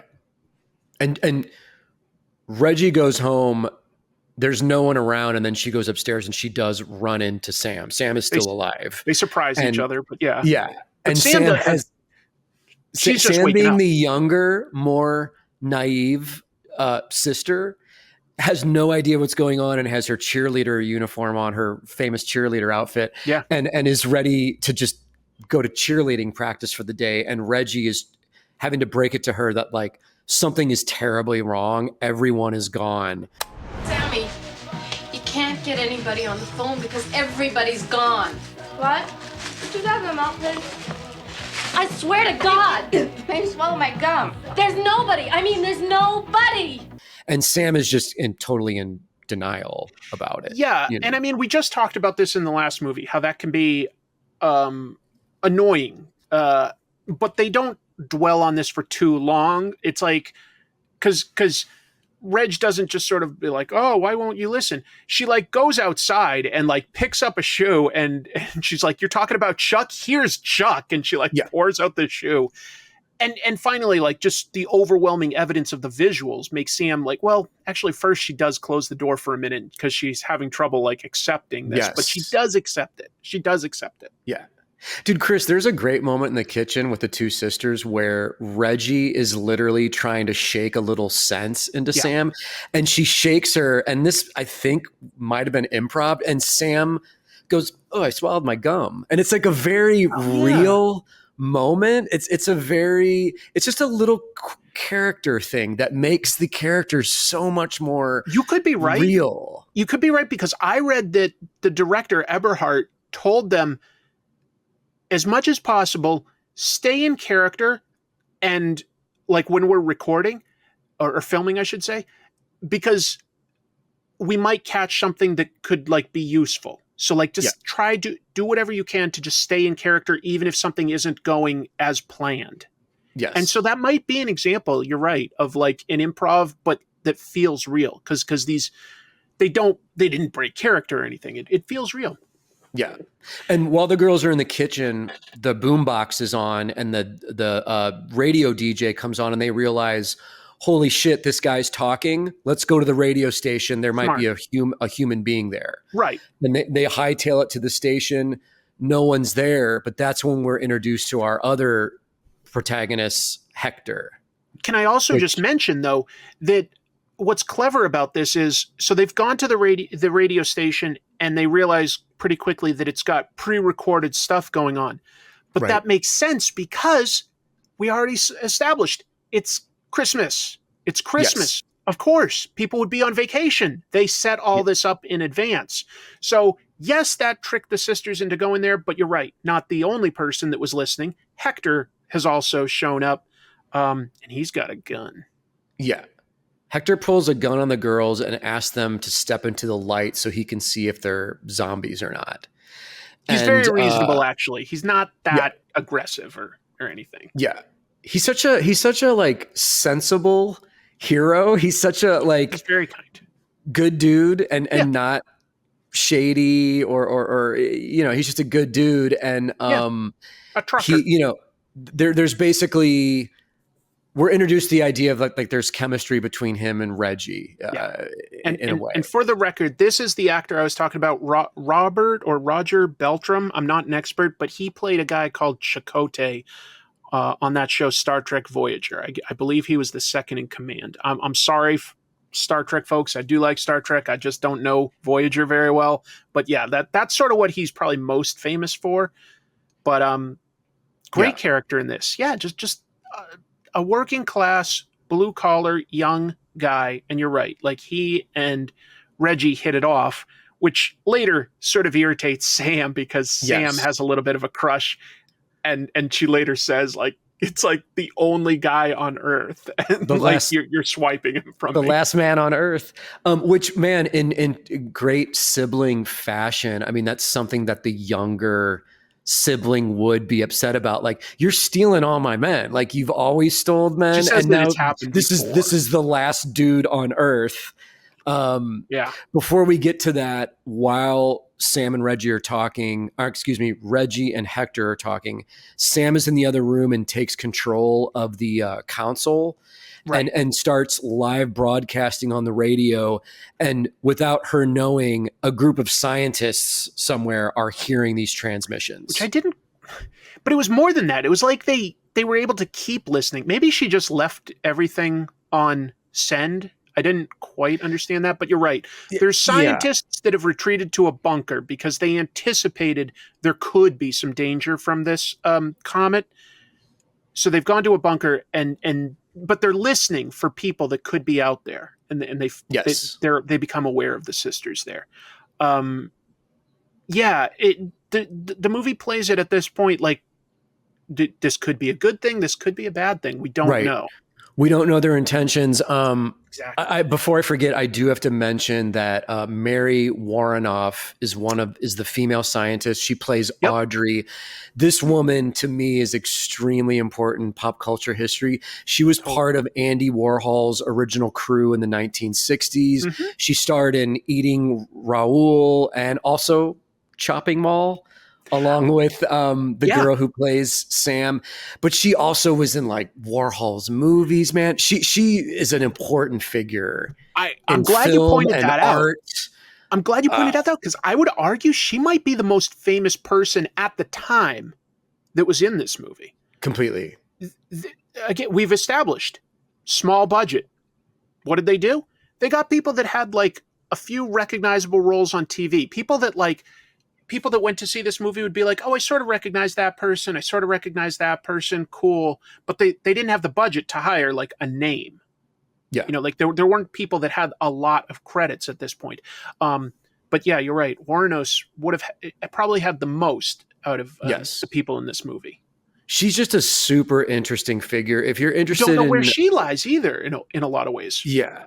And if you're interested, like I said, if you're interested in pop culture movies, do a deep dive on Mary Warrenoff. She's worth exploring. It's cool that she's in this. It's like it's a deep cut that makes, as a horror fan, I'm like, okay, Night of the Comet. It's already legit. It's a great movie, but they have these little add-ons in the movie that are like, oh shit, okay, Mary's in this? Like, this is awesome. This is badass. I'll just put out right now, there's nothing about this movie that I really dislike. Anything I'm going to joke about or anything is more just like a nitpick because I like the cast, I like the writing, I like the directing and the effects. I like the idea that they're exploring here of like, just how do you deal with it like that day? Like it's so sort of by the books where we're not like leaping ahead in time like a day, a week, etc. Like we're following some likable people figure out in real time how to deal with this bizarre situation. Yep. That's a good way to put it. How do you find society? How do you find, because you can't just do it alone, but like, how do you deal with that? It's very interesting. And dude, juggling all the elements, because right after this, we're introduced to a fantastic horror element where we don't know or in Sam's nightmare, but Sam has a nightmare where she takes off. She's in a car drinking a beer. She gets pulled over by some motorcycle cops. And these cops turn out to be like straight up horror movie zombies. Yeah. She wakes up from the dream and then she goes into the bathroom to wash her face. We get a little alluring moment of her kind of taking off some of her clothes. I was a little, I guess that would be one of my nitpicks real quick, just because like Sam is supposed to be 16. So it was a little weird that they sort of sexualized her in that moment a little, but you don't see anything, just to be clear. It's not that much. So you're watching this and you're like, okay, well, where's this going? And then suddenly another cop shows up in the bathroom and he's a zombie. So we have a dream within a dream. And she wakes up from that nightmare. It's suddenly American Werewolf in London, where it's like we've got dreams within dreams, and what the hell's going on? I know you guys are probably going to give me a ticket or something, but I am really glad to see.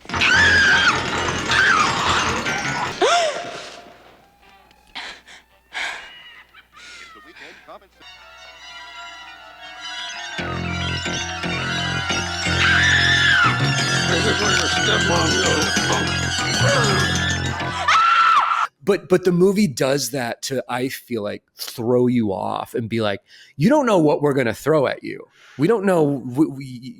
This isn't a predictable formula here. No. And I think that in a horror movie, you do need to sometimes throw in a jump scare or two to keep people just off kilter just a little bit. You can't feel too comfortable.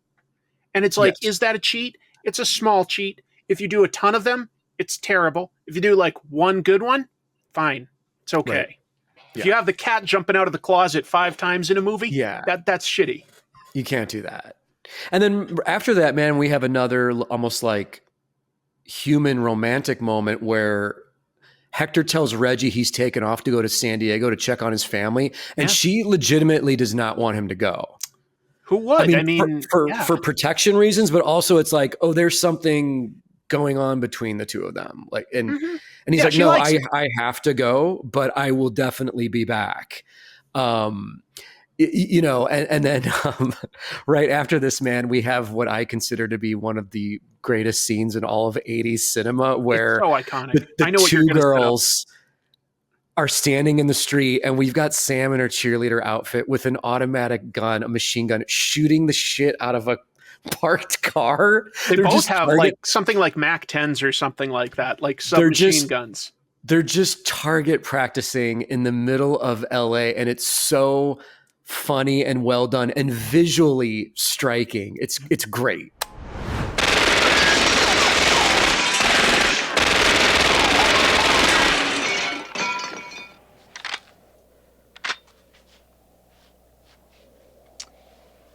Great. See, this is the problem with these things. Daddy would have gotten us Uzis. The car didn't know the difference.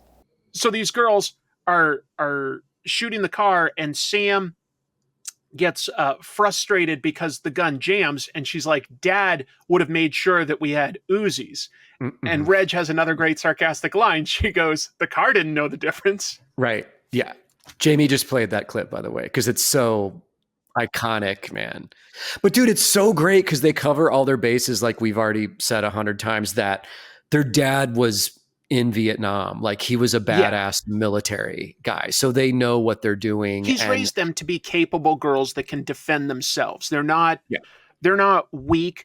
They're just capable. You know, they're into girly things. In fact, the next scene is them sort of having that argument a little bit about boys, but it's also such an 80s scene because they're on the roof. They've got Uzis, they've got Diet Pepsi, they've got big hair, they've got shoulder pads. It's very 80s. It's like a dream come true in a way. But you know what's great is when they start bickering a bit about Hector, they both look at each other and then just kind of start laughing. And it's like, I've had those moments with my siblings because we know what we're thinking, what each other's thinking. Like, the facade breaks down and you're like, fuck it. You're my brother. You're my sister, whatever. They let it go. It's great. They got it out there. They didn't need to escalate it beyond that. Yeah. Yeah. I like that. It's because it would have made them so unlikable if the rest of the movie they were like fighting over Hector or something. That would have been a disaster for this movie. Yeah. Doesn't happen. Yes. And speaking of Hector, after this, we cut to him and his home in San Diego. His whole family's gone, and there's like a weird zombie child outside of his door that he has to kind of and he's got fuck a gun, with, but you don't want to kill the kid. He doesn't murder the kid, but he makes his escape and bounces back to LA. And I think that was so efficient with how they did it. They introduced that kid just because otherwise, why would Hector like leave right away, right? He'd probably be like looking for, I don't know, just like family trinkets or like, just letting it, like hit him or something. He would have stayed there. Because he gets attacked, he leaves and it keeps things moving. So it's very efficient, like screenwriting on the decisions that they have happen here. It's like, I don't know. You look at it on a structural level, and I'm very impressed with the decisions that Night of the Comet makes. Me too. Very efficient, you guys. After this, man, we get my personal favorite scene in the entire movie where the girls go to the mall. And that's so good. The most 80s shit ever, where we have them dancing, music montage of them trying on outfits. Cyndi Lauper's Girls Just Want to Have Fun is playing, although it's not the Cyndi Lauper version. No. It's a cover, but it's still good. It's the feeling. It's the feeling.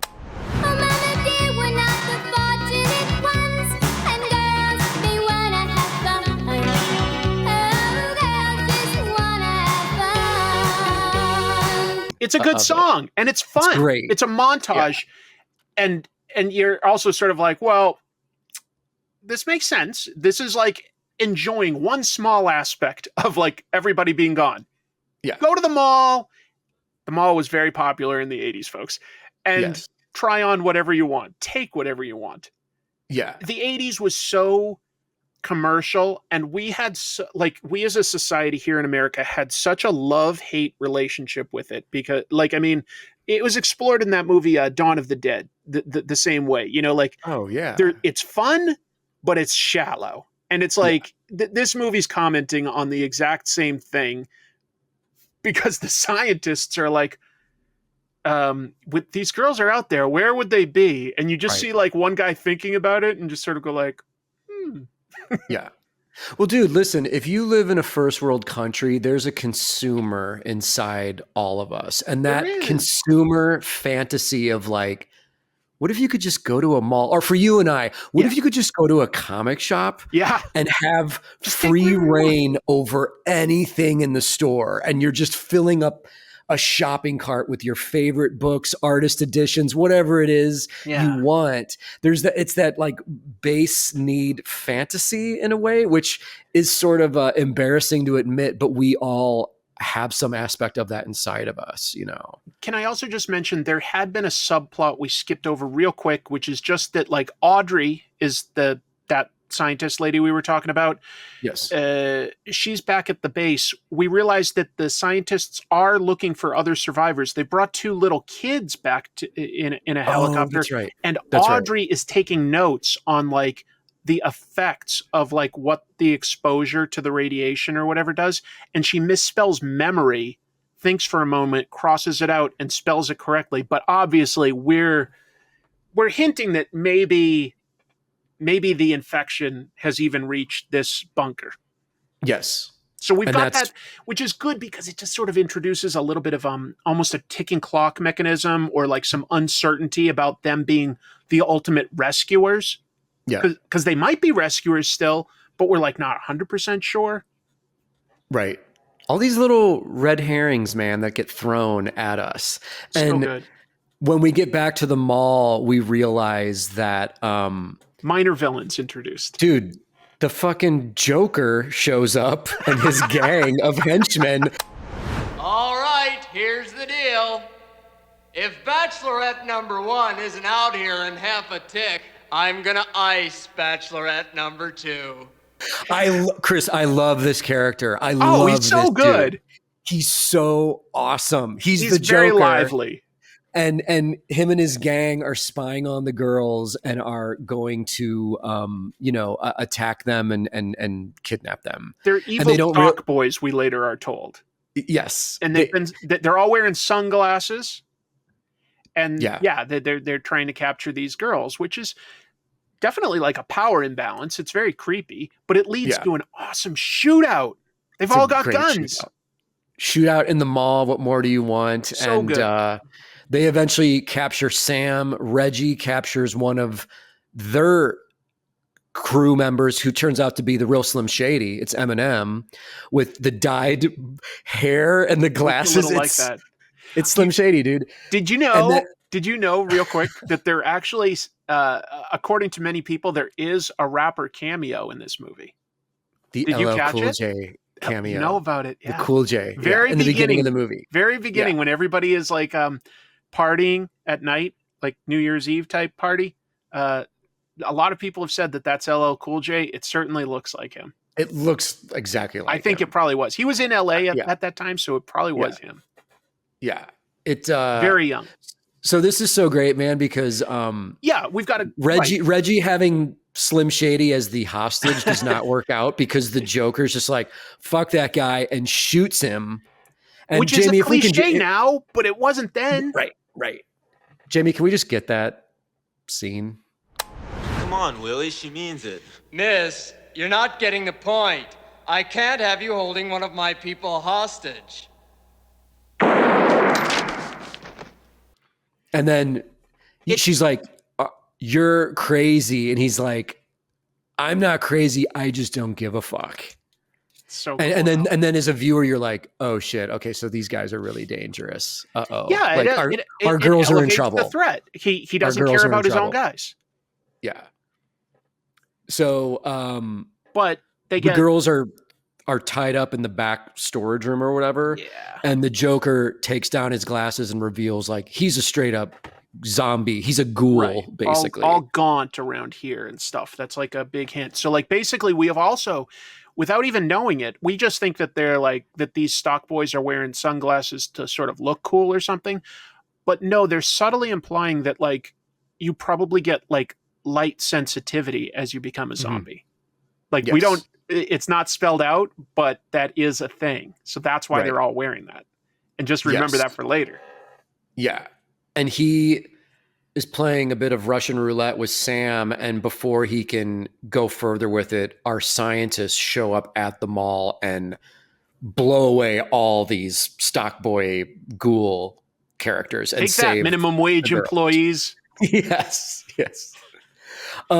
Chris, after this scene, let me ask you this. I don't have any flaws with this movie. I don't have any issues. However, when the scientists connect with Sam and Reggie, is it odd that Sam and Reggie allow themselves to be separated? Yeah, it is. It's weird. It's a little weird. I have that note too. Basically, the scientists come together, and I'm trying to think that they have some sort of light reason for it, like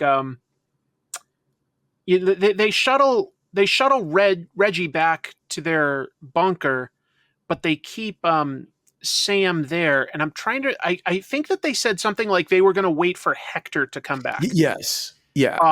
And so like, they're like, well, we'll just take Reggie back and Sam can wait for her. It probably would have made more sense for the sisters, even if they were okay with that, to swap that. Yeah. But there's at least a token explanation for they're going to wait for Hector. And both the good guys and the scientists have a reason to wait for Hector. The good guys, of course, they want Hector back. They're friends and everything. The scientists were starting to suspect are like maybe doing something else, because they start acting very shifty at this point, like very strange. They have ulterior motives, and then we really see that when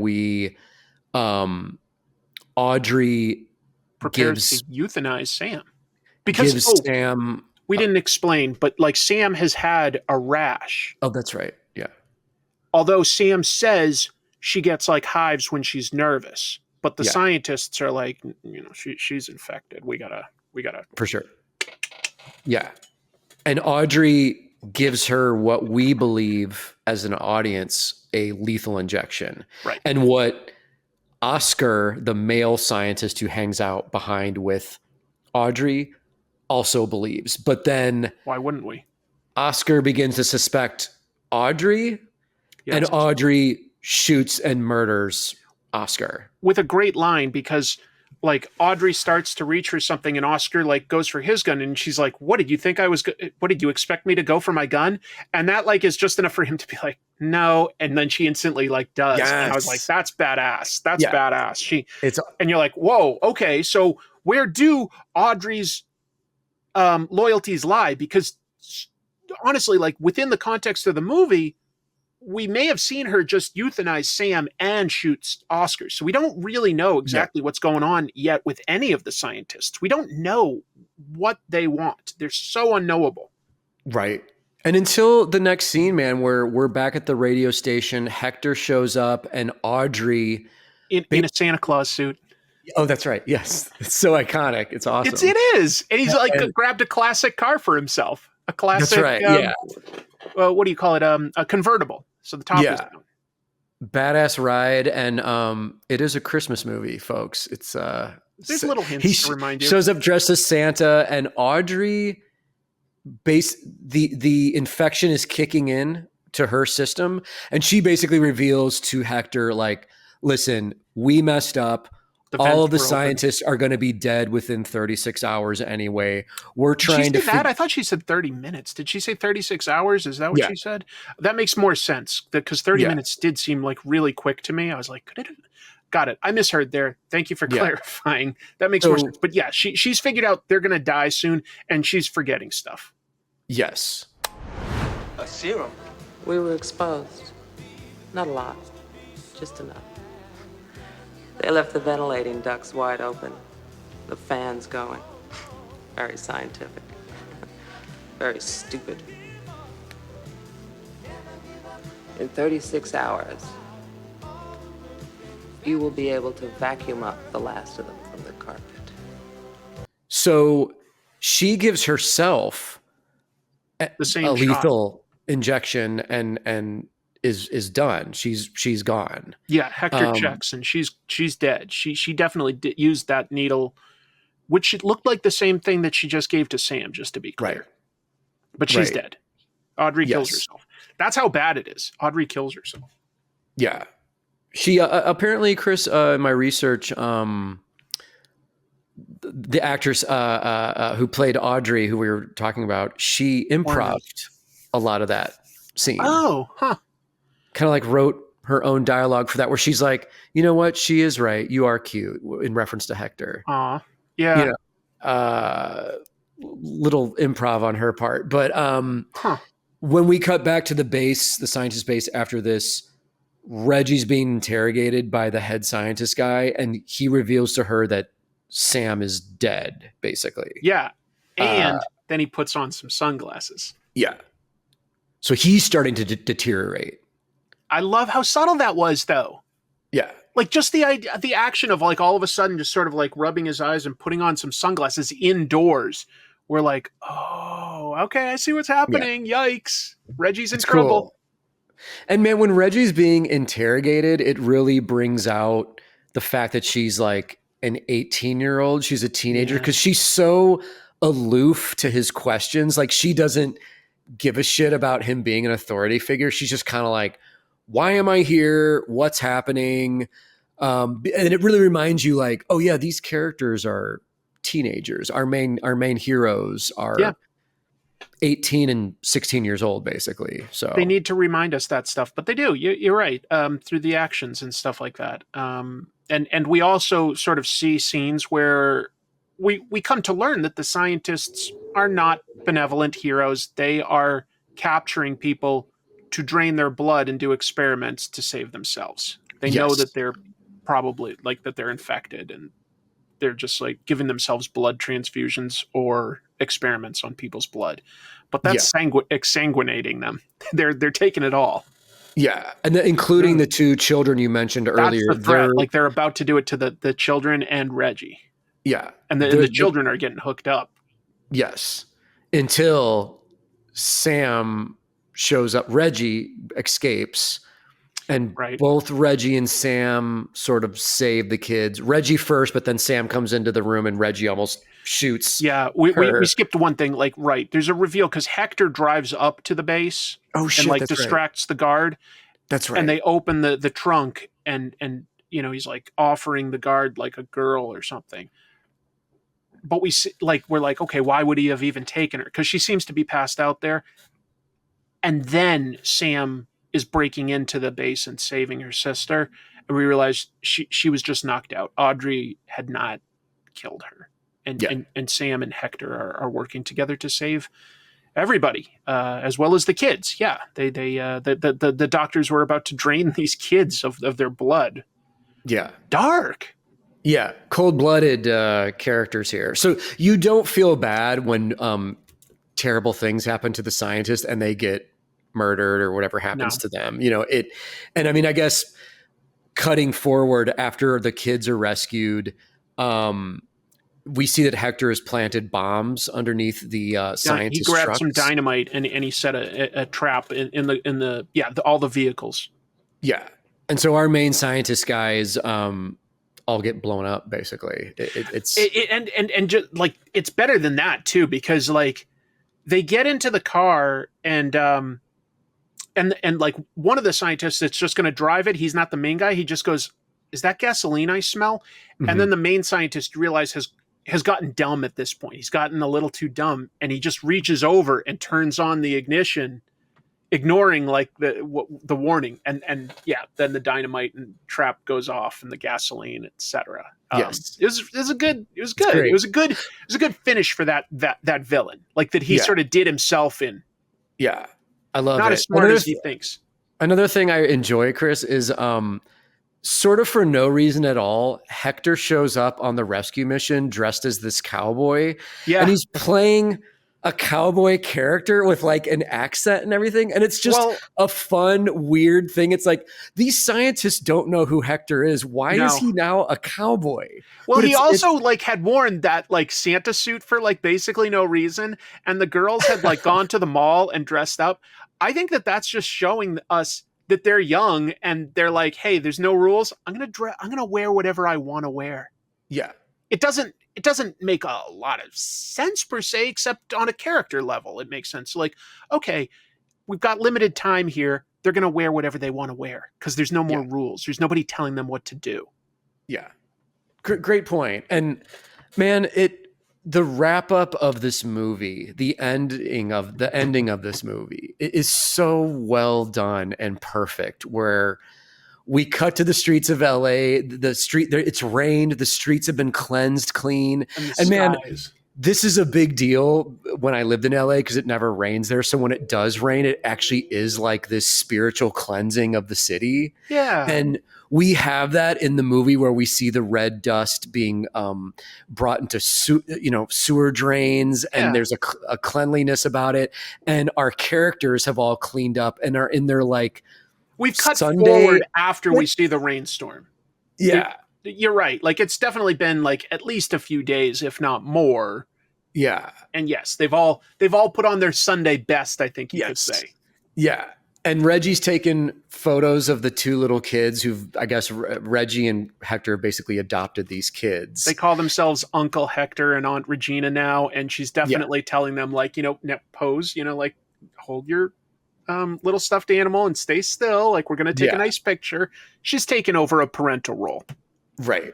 And I don't like this, but Hector is seen throwing away the guns. It's like, it's symbolic though of it's symbolic. We're civilized people. And they even mention like it's up to us to carry on civilization, to carry on an aesthetic.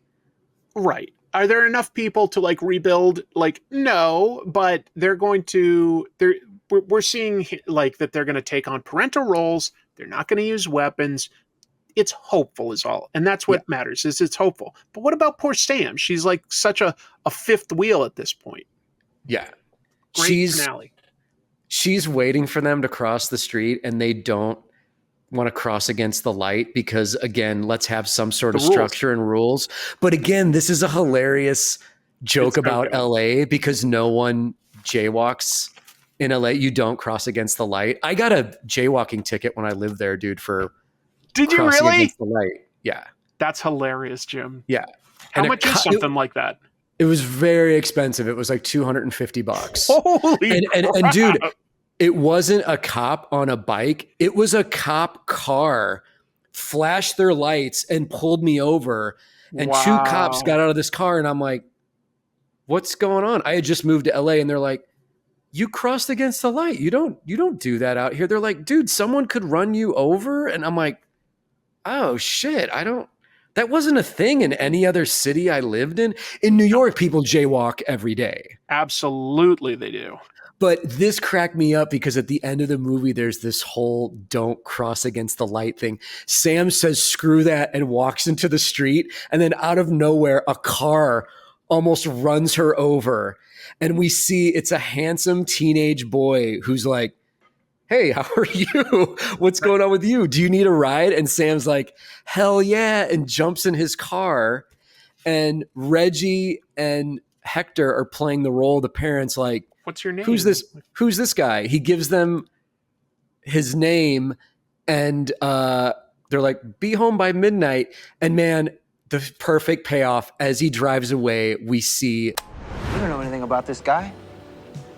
Where's he from? What's his name? What's your name? Danny Mason Keener. Danny Mason Keener, okay?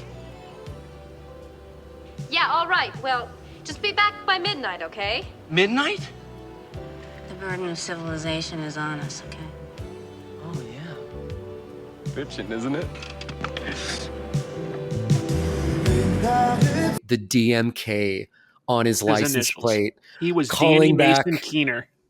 Calling back to the video game DMK in the beginning of the movie. Yeah. Totally ruined the movie Perfect for ending, me. No. perfect wrap up. Nope. Because I'm sorry. Where would he have had time to get that custom vanity license plate? I'm sorry. It's ridiculous. It's ridiculous. Right. I'm just giving you a hard time. You're right. It's a good callback. It's a good callback. It's fun, man. Dude, so great movie. Great Chris, movie. I just saw this movie in the theater out here in Kansas City about a month ago. Fun. It plays so well with an audience. There's a theater out here called Screenland.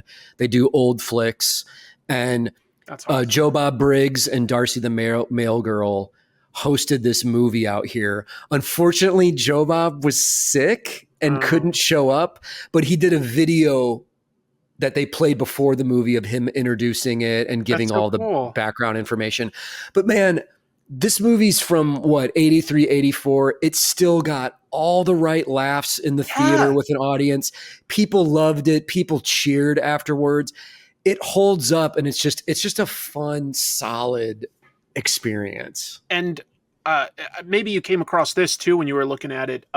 Apparently, this movie did sort of have some lasting pop culture impact in the sense that writer Joss Whedon says it was the direct inspiration for him to then write Buffy the Vampire Slayer, which I think if you know that, this movie makes a lot of sense because Reggie especially, but Sam to a degree as well, they have lots of quips. They're very capable.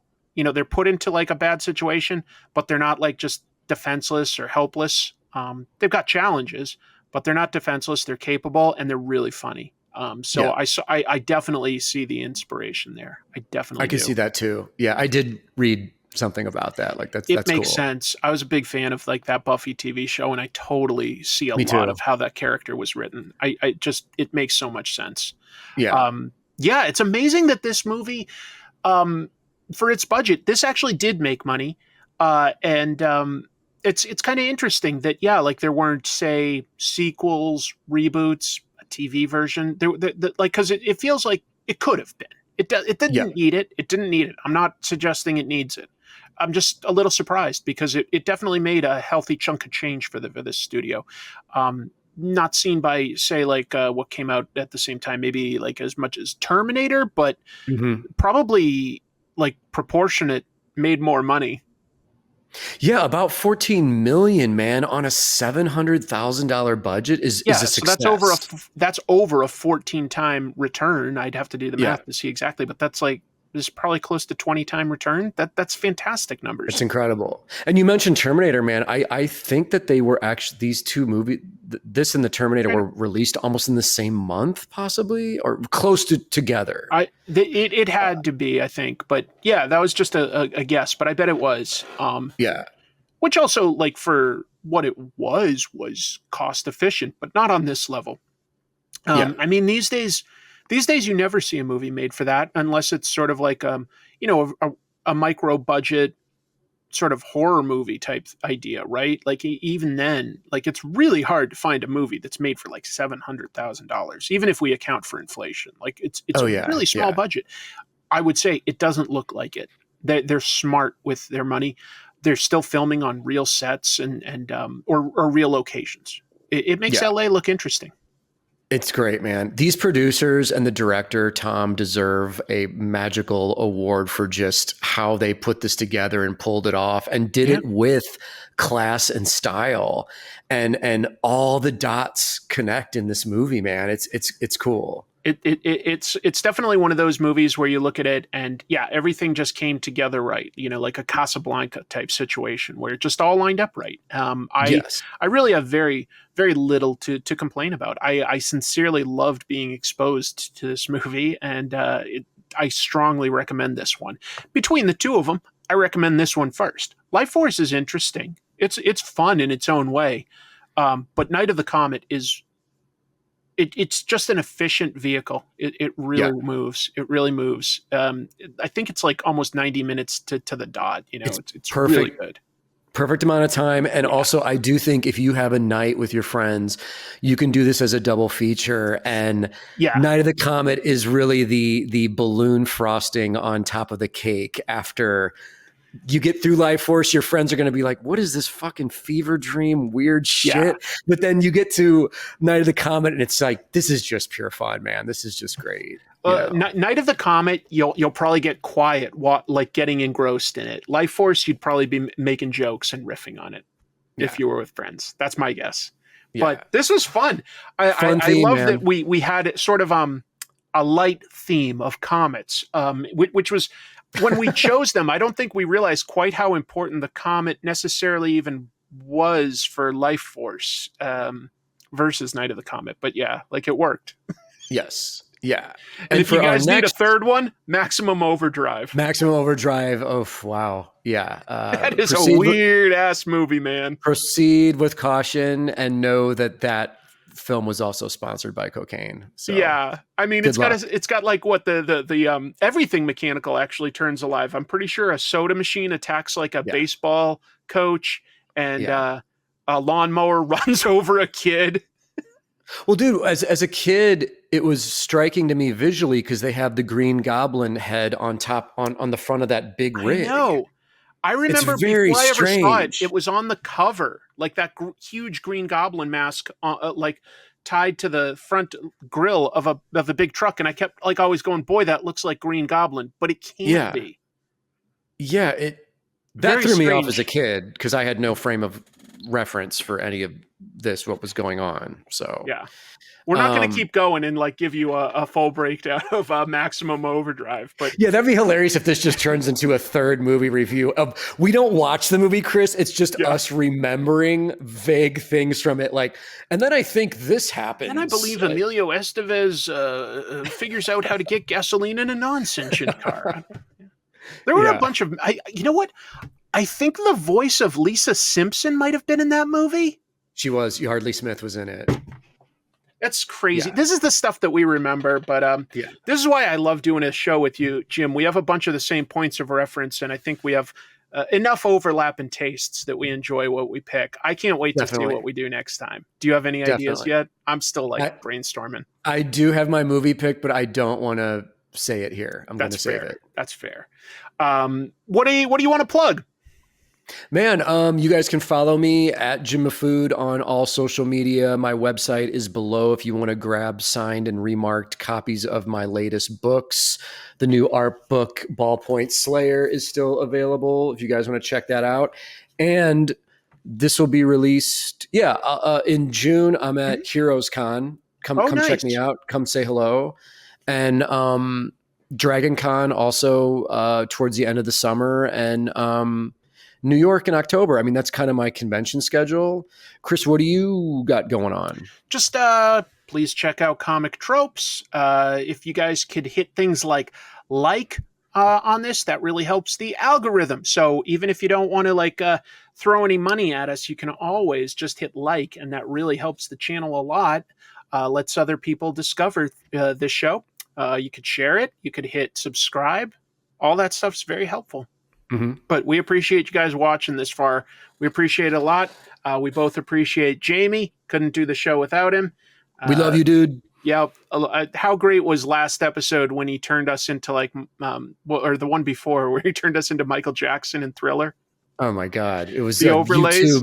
One of YouTube's greatest moments. I mean, and Ninjas last time with Ninjas, us, right. with our weird hand gestures. We make him do so much extra work that he shouldn't have to do. We love you, dude. Thank you. Thank you.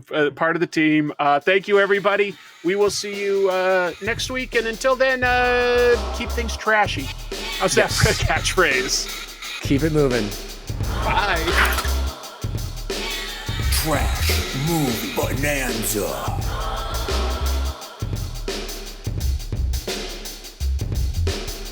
Like and subscribe. Thank you.